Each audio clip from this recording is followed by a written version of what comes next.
Hello दोस्तों, कैसे हो आप। एक बार फिर आपके बीच एक शानदार प्रेरक प्रसंग लेके हाजिर हूँ। दोस्तों, इस प्रेरक प्रसंग के अंत में नन्हे हर्ष बाबू कृष्ण बन के अटखेलियाँ कर रहे हैं, उसका वीडियो आप जरूर देखें। तो चलिए वीडियो शुरू करते हैं। आज के प्रेरक प्रसंग का शीर्षक है अपनी क्षमता पहचानो। एक गांव में एक आलसी आदमी रहता था। वह कुछ काम धाम नहीं करता था, बस दिन भर निठल्ला बैठकर सोचता रहता था कि किसी तरह कुछ खाने को मिल जाए। एक दिन वह यूं ही घूमते घूमते आम के एक बाग में पहुंच गया। वहां रसीले आमों से लदे कई पेड़ थे। रसीले आम देख उसके मुंह में पानी आ गया और आम तोड़ने के लिए वह एक पेड़ पर चढ़ गया। लेकिन जैसे ही वह पेड़ पर चढ़ा, बाग का मालिक वहां आ पहुंचा। बाग के मालिक को देख आलसी आदमी डर गया और जैसे तैसे पेड़ से उतरकर वहां से भाग खड़ा हुआ। भागते भागते वह गांव के बाहर स्थित जंगल में जा पहुंचा। वह बुरी तरह से थक गया था, इसलिए एक पेड़ के नीचे बैठकर सुस्ताने लगा। तभी उसकी नजर एक लोमड़ी पर पड़ी। उस लोमड़ी की एक टांग टूटी हुई थी और वह लंगड़ा कर चल रही थी।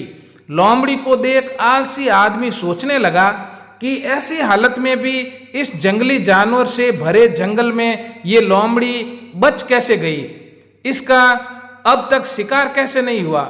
जिज्ञासा में वह एक पेड़ पर चढ़ गया और वहां बैठकर देखने लगा कि अब इस लोमड़ी के साथ आगे क्या होगा।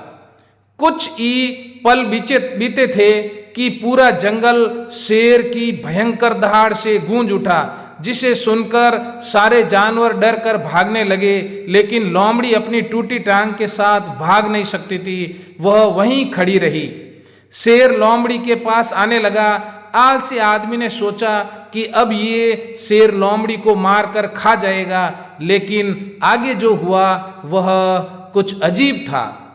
शेर लोमड़ी के पास पहुंचकर खड़ा हो गया। उसके मुंह में मांस का एक टुकड़ा था, जिसे उसने लोमड़ी के सामने गिरा दिया। लोमड़ी इम्तिनान से मांस के उस टुकड़े को खाने लगी। थोड़ी देर बाद शेर वहां से चला गया। यह घटना देख आलसी आदमी सोचने लगा कि भगवान सब में सर्वेसर्वा हैं। उसने धरती के समस्त प्राणियों के लिए, चाहे वो जानवर हो या इंसान, खाने पीने का प्रबंध कर रखा है। वह अपने घर लौट आया।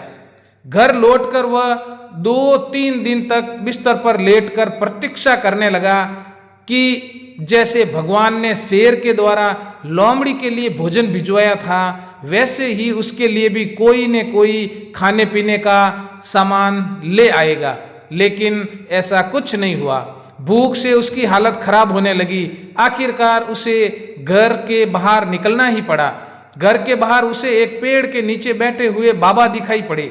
वह उसके पास गया और जंगल का सारा वृतांत सुनाते हुए वह बोला, बाबा जी, भगवान मेरे साथ ऐसा क्यों कर रहे हैं। उसके पास जानवरों के लिए भोजन का प्रबंध है, लेकिन इंसानों के लिए नहीं। बाबा जी ने उत्तर दिया, बेटा ऐसी बात नहीं है। भगवान के पास सारे प्रबंध हैं, दूसरों की तरह तुम्हारे लिए भी। लेकिन बात यह है कि वे तुम्हें लोमड़ी नहीं, शेर बनाना चाहते हैं।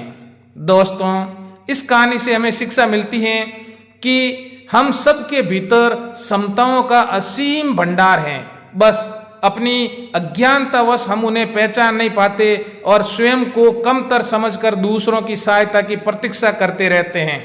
स्वयं की क्षमता पहचानिए, दूसरों की सहायता की प्रतीक्षा मत करिए। इतने सक्षम बनिए कि आप दूसरों की सहायता कर सकें।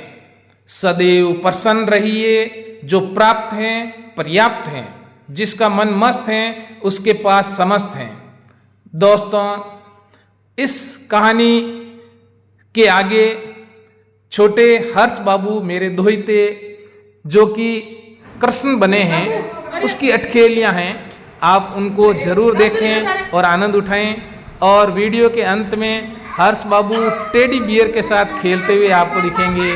आप उसे भी जरूर देखें। आपका दिन शुभ हो। जय हिंद, जय भारत।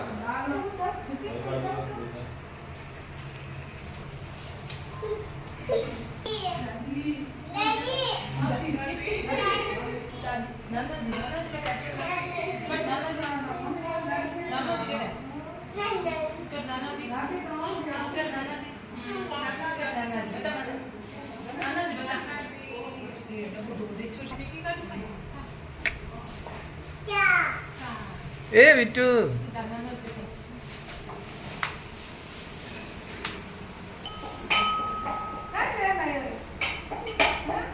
जाओ नानी जाओ नानी नानी जाओ जाओ जाओ नानी बुलायो बिट्टू ने बुलावे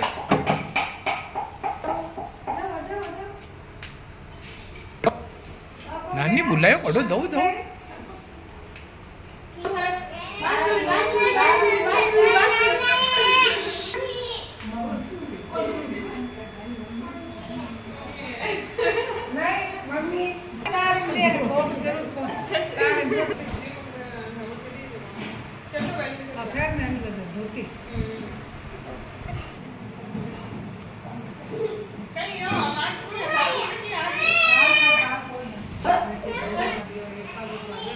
बिट्टू ए बिट्टू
हेलो